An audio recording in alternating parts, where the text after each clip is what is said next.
because I know a lot of people, especially knowing Joey and Steven, being connected to the Pride side of hockey now a little bit more, how many people waited to come out and felt like they couldn't at first and needed to have a chance to meet the teams and other people for a significant amount of time to make their reputation known first.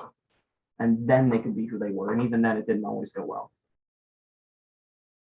So I'm Gavin Parker, recently graduated from the University of Connecticut back in 2020, right when all the Corona madness sort of took off.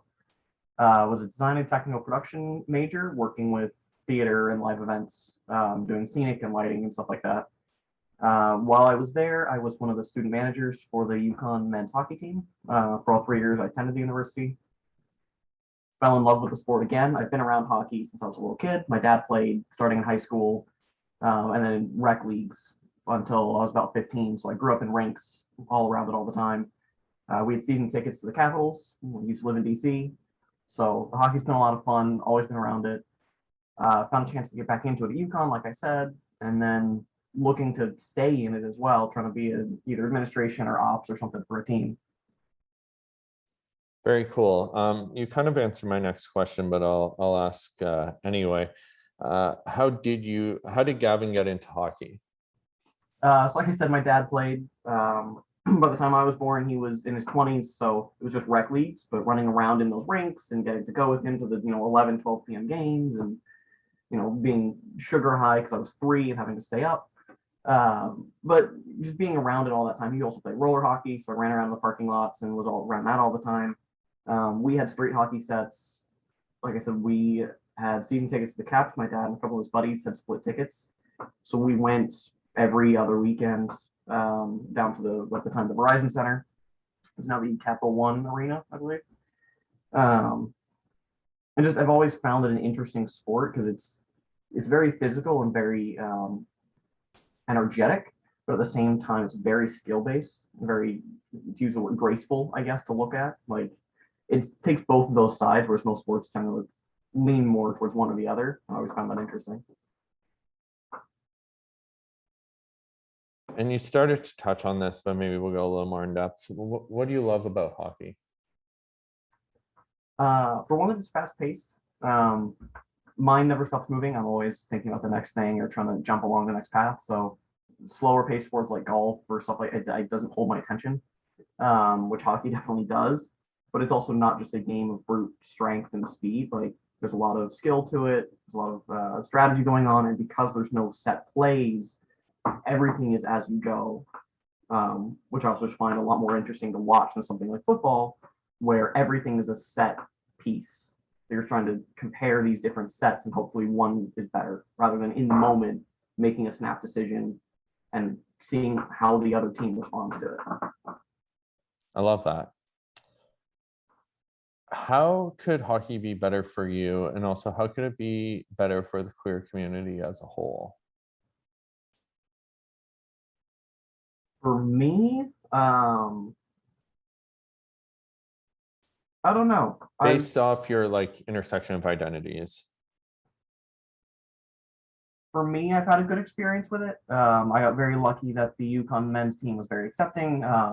They were some of my best friends on campus, and actually my primary friend group while I was there, as well as the staff was all super supportive. I recently ran a tournament event with the Seattle Pride Hockey Association. I don't know if you've spoken to Joey or Steven, but helped organize and run that event with them and work with the Kraken. Every event that I've ever been a part of with hockey has been very positive and been very accepting. So for me, I don't know that I could point out something that would make it better personally. As for the community, I think the biggest thing is proving to the LGBT community that it is okay for us to be who we are at the start. If that makes any sense, instead of having to test the waters and then be who we are around it, which is what I did at UConn, just out of safety concerns. Didn't want to take the chance something would go wrong, right? No reason not to trust them, but can't take that chance if it does. Because I know a lot of people, especially knowing Joey and Steven, being connected to the Pride side of hockey now a little bit more, how many people waited to come out and felt like they couldn't at first and needed to have a chance to meet the teams and other people for a significant amount of time to make their reputation known first. And then they could be who they were. And even then, it didn't always go well. Totally, that makes a lot of sense. What keeps you in hockey? I have to say it's a lot of fun. Like I said, it's energetic, it's new every time, right? Which definitely helps. But also something that I've been around with. I love sports and athletics. Did martial arts for a long time as a kid, so being a part of something like this is just a lot of fun for me. And I'm a manager as a person. Like I said, design and technical production was my major. So being managerial, being in operations, it's what I do naturally, just in my thought processes. So combining something I love with the way that my brain wants to work just seems to make me happy. So I love that. That's really sweet. What gives you hope for the queer community moving forward in the sport? seeing events like the Seattle Pride Hockey Association get the support and donations that we did from companies like Bauer, CCM, Warrior, from the Kraken and the NHL themselves. I mean, we were on the front page of the NHL's website for that event. They put a blurb for us right there. We had the Kraken's announcer, Everett Fitzhugh, come and announce 2 of our games. The Kraken did an awesome media video production of our event.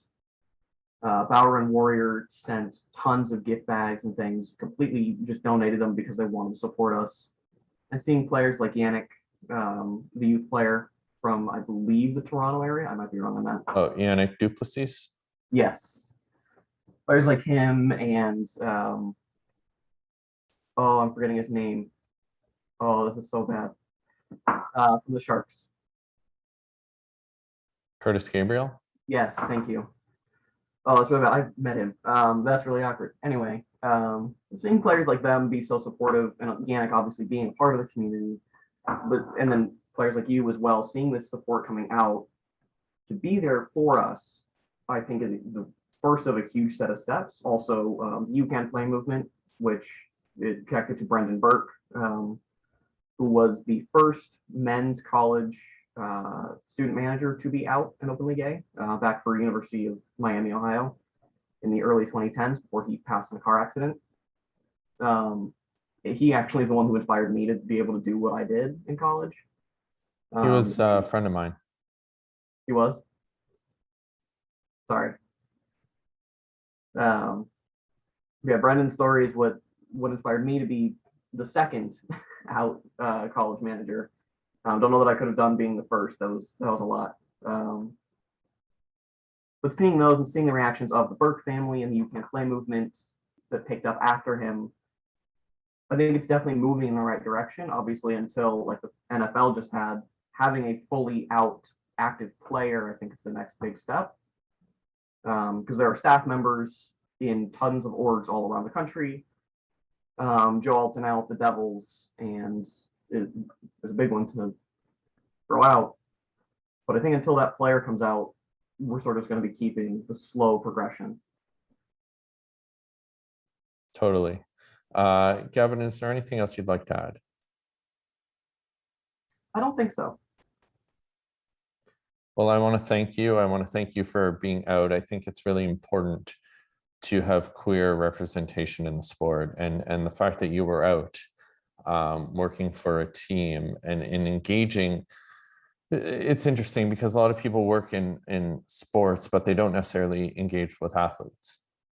And you were engaging with hockey players on a daily basis, and that puts a face to an issue.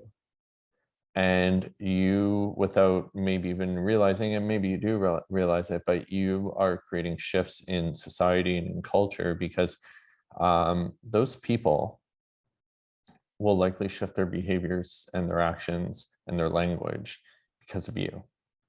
And not only that, they're going to, whether they go on to play in the NHL or not, typically hockey people stay in hockey. And many of them will be involved from coaching to management in different levels. And others may have children that play the sport. And they will be hopefully not tolerant of any language or behaviors because you put a face to that. You shifted people, and the ripple effect of that is significant. So thank you. Yeah, it was not the intent to cause a ripple, but it's definitely a good ripple to cause. Thank you so much, Gavin. Thank you.